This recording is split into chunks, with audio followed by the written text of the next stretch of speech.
केंद्र सरकार ने इस साल आम बजट में सीमांत गांवों में बुनियादी ढांचे को विकसित करने के लिए वाइब्रेंट विलेज प्रोग्राम की घोषणा की है, जिससे उत्तराखंड राज्य के सीमावर्ती इलाकों को विकास से जोड़ने की एक उम्मीद जगी है।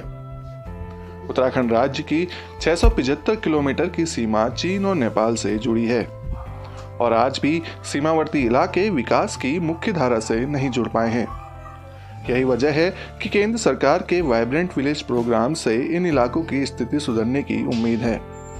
इस प्रोग्राम के तहत पिथौरागढ़ के गुंजी गांव को भी शामिल किया गया है। चीन सीमा के नजदीक बसा हुआ गांव गुंजी है, जो भारत तिब्बत व्यापार की मंडी के रूप में भी जाना जाता था। यह क्षेत्र उत्तराखंड के अति दुर्गम इलाके में आता है और कैलाश मानसरोवर यात्रा का मुख्य पड़ाव है। यहाँ तमाम ऐसे धार्मिक पर्यटक स्थल हैं जिसका दीदार करने सैलानी देश के कोने कोने से पहुंचते हैं, लेकिन बुनियादी सुविधाओं से वंचित होने के कारण अभी तक इस क्षेत्र का विकास मुमकिन नहीं हो पाया है।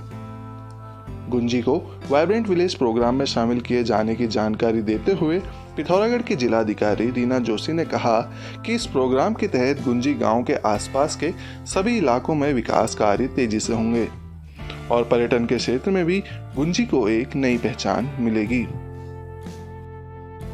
पिथौरागढ़ गुंजी को एक वाइब्रेंट विलेज के रूप में डिक्लेयर किया है, तो यहाँ पे गुंजी के समेकित विकास के लिए पूरे प्रयास किए जाएंगे।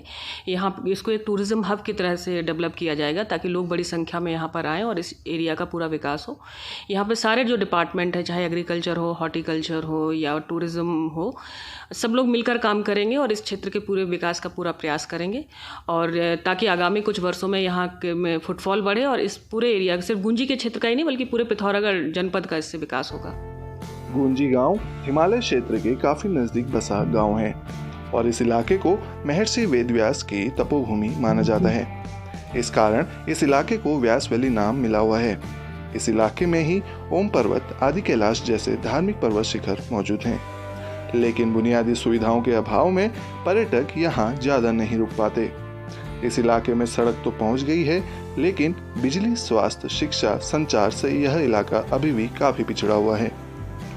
गुंजी के ग्राम प्रधान सुरेश गुंजाल ने यहाँ की समस्या बताते हुए सरकार की वाइब्रेंट विलेज प्रोग्राम से गुंजी के विकास होने की संभावना जताई है। हमारा जो गुंजी गांव है सीमांत गांव में स्थित है। यहाँ बहुत ही परेशानी है। अभी तक यहाँ बिजली नहीं है, आप रोड की स्थिति देख सकते हैं, ढंग के शौचालय नहीं है और भी अनेकों जो भी विभाग के द्वारा जो मदद या सहयोग होता है उस तरह का कुछ भी अभी यहाँ डेवलपमेंट नहीं हुआ है। और केंद्र सरकार के द्वारा जो ये विभ्रांत विलेजेस में हमें गुंजी को रखा गया, तो मुझे पूरी उम्मीद है कि विकास होगा और सड़कें बनेगी, बिजली भी आएगी, नालियाँ बनेगी और गुंजी गांव का विकास होगा, मुझे पूरा विश्वास है। पिथौरागढ़ से हिमांशु जोशी, न्यूज़ 18 लोकल के लिए।